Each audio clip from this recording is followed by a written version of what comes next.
Welcome back, Chooms. As 2025 came to a close, today I wanted to go over all of the news we got from CDPR about Cyberpunk, The Witcher, and what to expect from them in 2026. Realistically speaking, as I don't want to hype you up for stuff which might not even happen in the first place, so I want to be as grounded as possible in my speculation. First in the news, as you probably heard by now, CDPR announced new collaboration with Weird Co. on Cyberpunk trading card game that is coming to Kickstarter in 2026.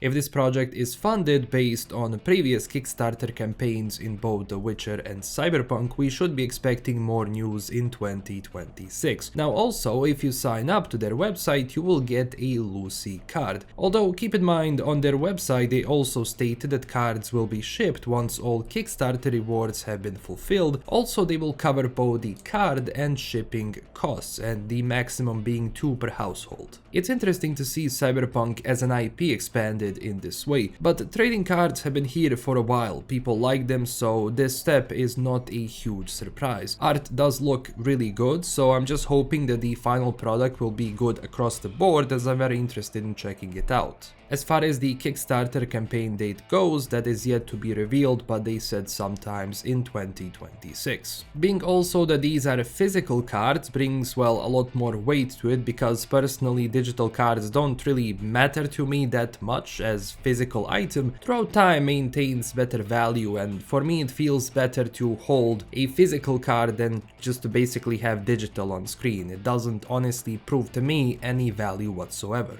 Also, in the other big news, we found out that CD Projekt has sold 100% of GOG to Mikhail Kaczynski, one of the original founders of CD Projekt. Now, this is what they actually said in their press statement. Mikhail Kaczynski, co-founder of CD Projekt and one of its major shareholders, has acquired 100% of the shares in GOG, formerly part of CD Projekt Group. GOG is the leading DRM-free games digital distribution platform that makes games live forever.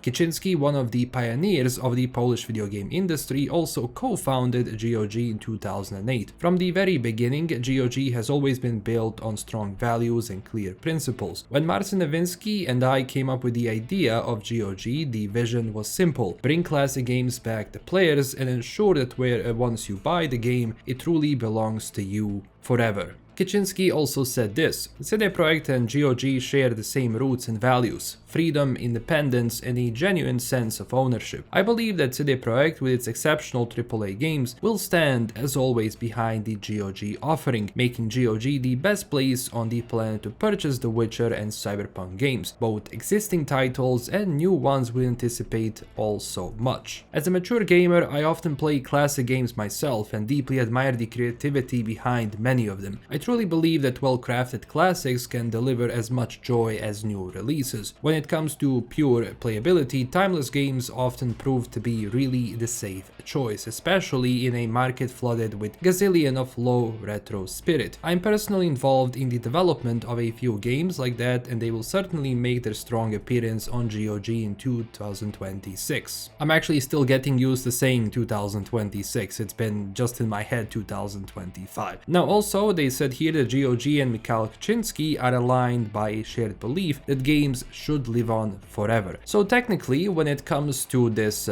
purchase or well sale of GOG, I think it's really good for CD Projekt, because now they can really focus on other things like, you know, the games themselves, and at the same time the vision and what GOG does represent and why it matters so much these days is that it's going to well stay the same, because well, Mikhail Kaczynski is one of its co-founders and he sees the vision in it.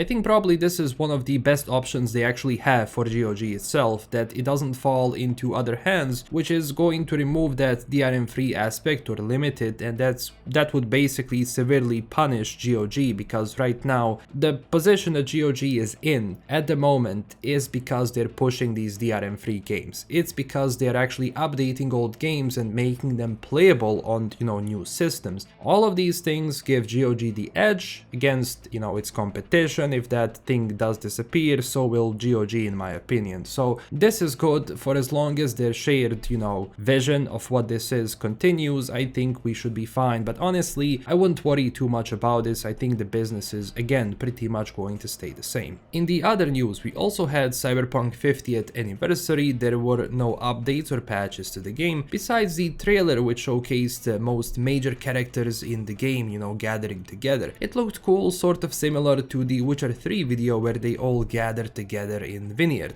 But as far as 2026 is concerned, well, I do expect a patch or two for the game. Now, I don't expect it to be tied to Edge Runners 2 until that comes out, which is I think 2027 in my opinion. And maybe it does happen sooner, but I doubt it. But in that case, I mean, last time they updated the game to add some items from the first season, people enjoyed it a lot. It brought a lot of people back into the game. So it's only logical they do it again. Besides that, they did mention a while back that if there is something they like and have the budget and time for, they will do it. Plus, they do outsource to Virtuous, which allows them to have those patches and updates out, at the reasonable time. At the moment right now, though, the main focus is going to be on The Witcher 4 alongside the pre-production of Cyberpunk 2, and their Boston studio is technically still in preparation as they are hiring more and more people and setting everything up. Honestly, whenever you start up a new studio, especially in this case, different continent and everything, it takes a while until, the steam is fully on. Besides that, we have the Molasses Flood working on the multiplayer version of The Witcher, whatever comes out of that. Currently, we have no further information after project has been restarted, also a while back, but their team has been growing with each, update they do to the investors, so it does seem that CD Projekt is interested in that specific project, and at least so far, I don't see any reason why it's going to be cancelled or, sort of paused in that way. Also, technically, the Molasses Flood doesn't exist anymore in that name, as development team has been fully integrated into CD Projekt itself, but it's sort of easier for me to distinguish for people maybe around their projects, like what to expect from this studio or this team or the team in the United States and so on. As far as Hadar goes, I don't expect to hear much about it yet. I feel like they are, keeping that for the project in the future. So first, they have a lot more immediate stuff to worry about, like, The Witcher stuff, specifically The Witcher 4. Speaking of The Witcher 3, remember those DLC rumors we had a while back? Well, if you were not following, an insider from Poland and, a lot of people in the comments, both and online, said he was legit, mentioned that there is some sort of a new expansion slash DLC being in the works at CDPR. Now, it's also very important to distinguish a DLC and an expansion for CDPR itself, because for them DLC is a small piece of just stuff, like a small piece of content, while the expansion is the paid, bigger, update to the game, which brings a lot more stuff, like your Hearts of Stone and Blood and Wine and Phantom Liberty. So right now the rumor is that basically they're gonna be working on something which is coming out next year. I mean, it wouldn't really be a huge surprise in that sense because, well, they do like the Witcher IP a lot. I mean, no further information was provided around this as of yet. But recently some claims came out from some of their investors, meetings and so on, that basically The Witcher 3 expansion slash DLC whatever is gonna be tying The Witcher 3 to The Witcher 4, and they claim it's coming out in May of 2026, so in a few months. Look, personally, I don't know what to think about this. So far, again, people who have been very tied to CDPR, specifically in Poland, where, you will learn the information a lot quicker than if you are not in Poland itself, they constantly keep saying that they have checked the information with multiple people, with multiple verified people, and it seems that's going to be the case, that there is actually something coming out for The Witcher 3 next year, or well, technically this year. Now, of course, from the business perspective, this does make sense because The Witcher 3 is still played by a lot of people, and, going from my guide videos when it comes to The Witcher 3, I did those a while back, and I still get comments for it, like, new player here finally playing this and so on. So this could be really good for people, who want to return to The Witcher 3, as well as everybody else who maybe didn't play the game before and wants to try it out now. Honestly, I do hope these rumors are true, but, again, rumors are just rumors, it would be cool to play with Geralt again and maybe, get to see what happens between Witcher 3 and Witcher 4, but for now, rumors are just going to be rumors. If anything comes out officially or I hear something else, I will of course report on it. The Witcher 4 on the other hand is still far away. My guess is sometimes around 2028. Seems reasonable considering when it entered production itself, but in the meantime we get the Witcher 3 content. If we get it, that should keep us entertained until release. And so far technically there was no anything from CDPR denying these claims, or at least nothing that I've read in recent times, so technically they haven't commented anything about it. Now the silence does not necessarily mean yes we are doing it, but when you are silent and you're not specifically saying like no we're not doing it, no chance, people will still think there is a chance for it. Also, when it comes to Cyberpunk 2, there have been reports from some analyst firms. Keep in mind, when it comes to these reports, they are pretty much done by companies which analyze the market, which analyze the companies and create predictions. This is specifically for investors and so on. So they will say, okay, Cyberpunk 2 is projected to launch with a $400 million budget in 2030. Now, it wouldn't be so far away, being that, again, considering like Cyberpunk 2077 plus Phantom Liberty was also like what, $360 million,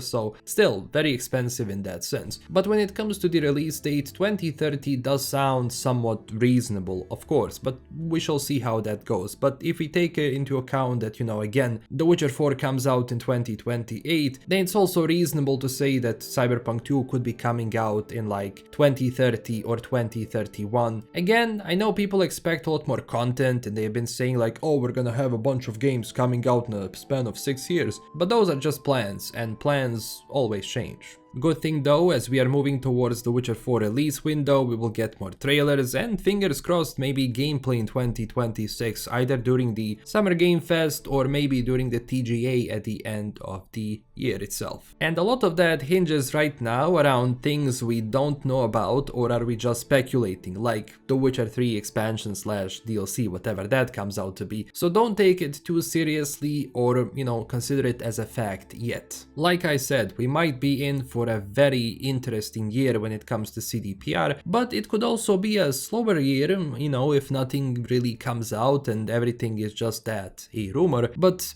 just having more stuff to play in between and maybe closer like to just the release of The Witcher 4 would be kinda cool, and I think for CDPR would serve as a nice buffer between those two games. Just because, people like having content these days, especially if it's going to be content for The Witcher 3, which a lot of people love. It's going to be a PR plus a business plus. So yeah, technically it's a really good decision if they do decide to release it. But I can also make the same argument for Cyberpunk 2077. I mean, imagine if they ever released another expansion, for the game. That would be cool. But you also have this problem now where they're moving on to Unreal Engine 5 and, doing stuff again and again and going back to the old engine is alright and it's doable, but I doubt that the, top brass of CDPR is really going to push heavily into that. These are the things to look out for in 2026 as far as that goes. For my Cyberpunk content, expect some lore videos as we tie in new stuff because, well, I'm interested in what year will Edge Runners 2 take place and if it's actually going to be set after 2077, because it will give us a glimpse into Cyberpunk 2 Night City. Even the Phantom Liberty ending, which you unlock by, doing some things in the expansion without spoiling it, even that takes place a little bit in the future and we saw some changes happening within Night City. So if that's really going to be the case for Edge Runners 2, and we see it because, well, anime and the game are one-to-one sort of in this CDPR Cyberpunk universe, or well, shared same universe, it should be interesting just to analyze, and well, again, that depends on when Edge Runners 2 is gonna be taking place and at what year. And that's all for today. Thank you for watching. Tell me down below in the comments what are you mostly excited about, and subscribe if you enjoyed this video. Join our community on Discord and Twitter. Huge thanks to my current Patreon supporters. Happy 2026, wishing you all the best, and I will see you chooms soon in a new video. Bye.